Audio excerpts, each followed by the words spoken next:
ఈ రోజే డౌన్లోడ్ చేయండి. మీ ఫేవరెట్ షోస్ చూడండి.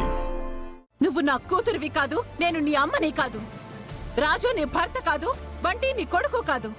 ఈ వేషాలు నా దగ్గరొద్దు. మర్యాదగా చెప్పు, నీతో ఈ నాటకం ఆడిస్తుంది ఎవరు? నాటకం ఏంటమ్మా? ముందొచ్చిన తోక కంటే వెనక్కొచ్చిన కొమ్ములు గట్టివన్నట్టు ముందు పుట్టిన కూతుర్ను వదిలేసి నా వెనక పుట్టిన రుక్మిణిని పట్టుకుని వేలాడతావేంటమ్మా? వెనక పుట్టిన రుక్మిణి ఎప్పుడో చనిపోయింది. నా బిడ్డ రూప చనిపోలేదు. రూప చనిపోలేదమ్మా, అది నేనే అని చెప్తున్నాను కదా. నువ్వు రూప కాదు. ఇదిగో రుక్మిణిలా ఉందే, తినే రూప. నా కన్న కూతురు, రాజు భార్య.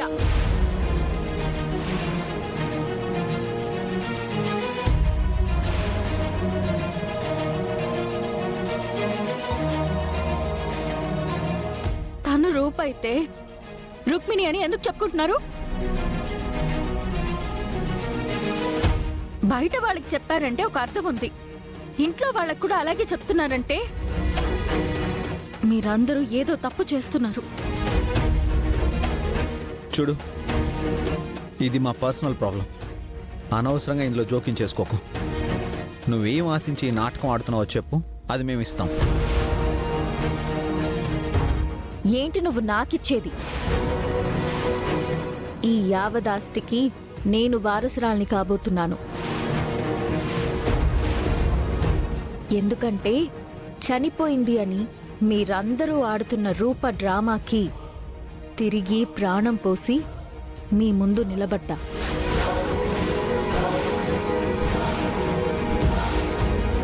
ఏయ్, నువ్వు ఎంత గింజుకున్నా రూపవి కాలేవు. ఎందుకంటే అసలైన రూపని నేను కాబట్టి. అలా అని నువ్వెళ్ళి మీ నాన్నకి చెప్పగలవా? నువ్వే అసలైన రూప అనడానికి ఆధారాలున్నాయా?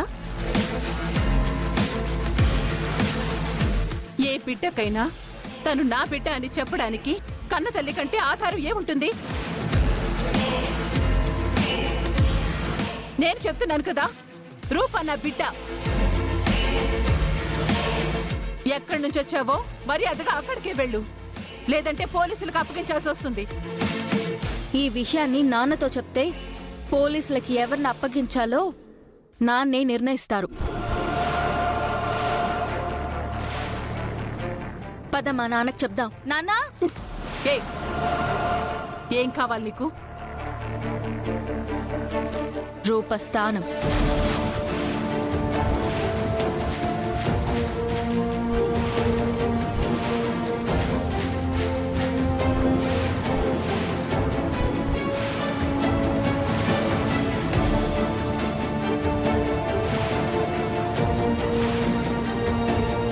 రాజు దగ్గర భార్యస్థానం కావాలి. బంటి మనసులో అమ్మ స్థానం కావాలి. నాన్న మనసులో కూతురి స్థానం కావాలి. నాన్న ఆస్తిలో వాటా కావాలి. ఇస్తావా?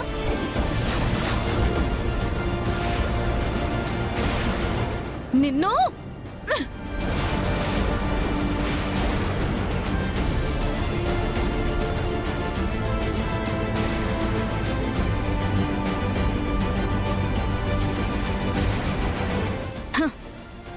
కొడతావా? ఏం తప్పు చేశానని కొడతావు రుక్మిణి?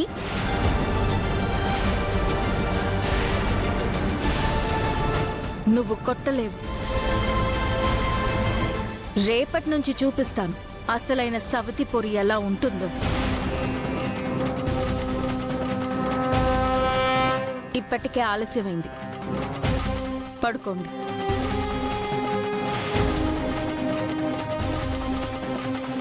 ఒకే గదిలో కాదు, వేరు వేరు గదుల్లో.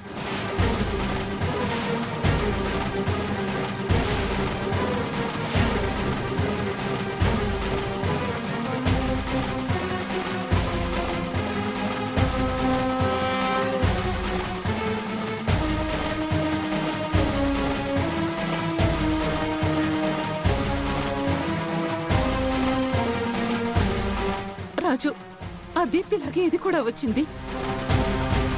మనం ఆడుతున్న నాటకానికి ముగింపు పలకకపోతే ఇలాంటివి ఇంకా ఎన్ని ఎదురవుతాయో ఏంటోనని భయంగా ఉంది.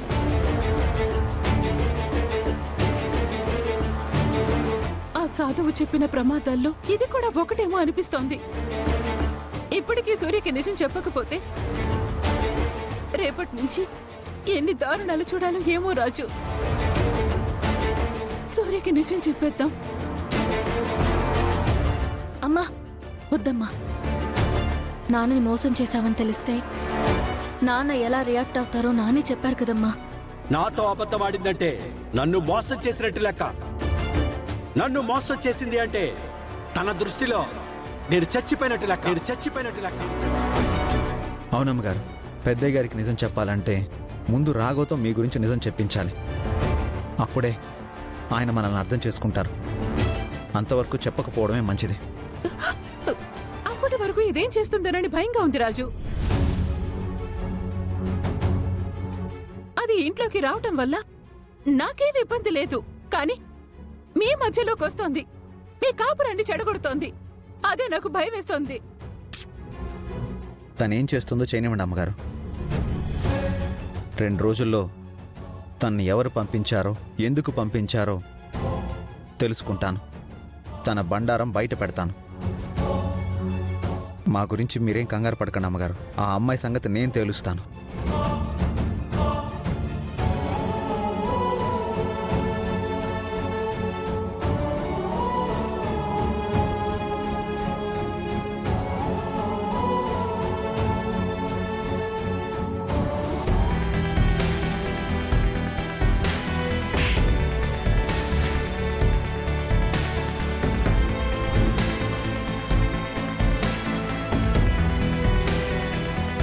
అత్తయ్య,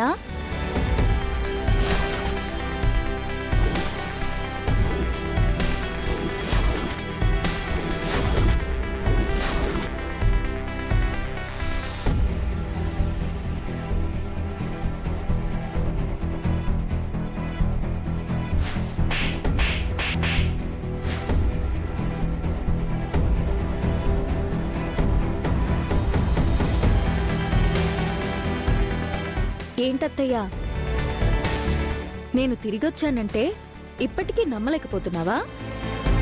నేనిచ్చిన చెంపదెబ్బతోనైనా నమ్మకం కుదరాలి కదా.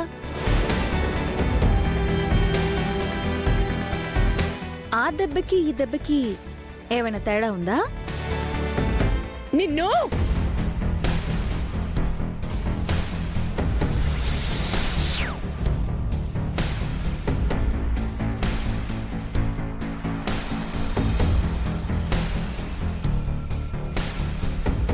శభాష్ కోమలి.